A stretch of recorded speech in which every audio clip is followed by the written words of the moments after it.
പാലക്കാട് പറക്കുന്നത്ത് ജല അതോറിറ്റി പൈപ്പിടാനെടുത്ത കുഴിയിൽ വീണ് മരണം. ജോലി കഴിഞ്ഞ് വീട്ടിലേക്ക് മടങ്ങുകയായിരുന്ന വടക്കന്തറ സ്വദേശി സുധാകരനാണ് മരിച്ചത്. സുധാകരന്റെ ബൈക്ക് കുഴിയിലേക്ക് മറിഞ്ഞു വീഴുകയായിരുന്നു. 3 മാസമായി കുഴി മൂടാൻ ആവശ്യപ്പെട്ടിട്ടും ചെയ്തില്ലെന്ന് നാട്ടുകാർ പറഞ്ഞു.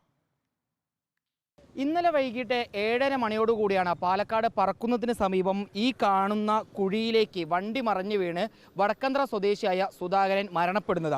ഇത് ജല അതോറിറ്റി ഒരു പൈപ്പിടാൻ വേണ്ടി മാസങ്ങൾക്ക് മുമ്പ് കുഴിച്ച കുഴിയാണ്.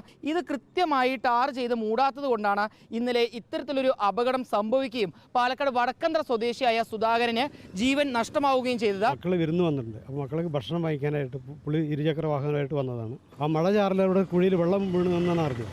ആ വെള്ളം വീണത് ഉടനെ അതിലും തട്ടി മറിയുകയും ഉടനെ മുമ്പിൽ സ്കൂട്ടർ ഇവിടെ വന്ന് സ്കൂട്ടർ അവിടെ മാറ്റി. സ്കൂട്ടറിന് തകരാറില്ല.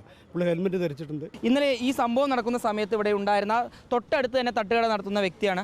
ഈ കുഴിയിൽ വീണിട്ടാണ് മറിഞ്ഞത്. കുഴി നല്ല ആഴുണ്ടായിരുന്നു. അത് പറഞ്ഞാൽ മഴ പെയ്തിട്ട് ഇടിഞ്ഞതാണത്. കാരണം മെറ്റലൊക്കെ വീടിയതായിരുന്നു. ഇപ്പോൾ മറ്റ് ചടങ്ങുകളെല്ലാം പൂർത്തിയാക്കിക്കൊണ്ട് സുധാകരന്റെ മൃതദേഹം ബന്ധുക്കളും നാട്ടുകാരും ചേർന്ന് ചന്ദ്രനഗറുള്ള ശ്മശാനത്തിലേക്ക് എത്തി സംസ്കരിച്ചിരിക്കുകയാണ്. വീഡിയോ ജേർണലിസ്റ്റ് വിനൂസിക്കൊപ്പം റിപ്പോർട്ടർ ഇക്ബാൽ അർക്കലീൻ, റിപ്പോർട്ടർ പാലക്കാട്.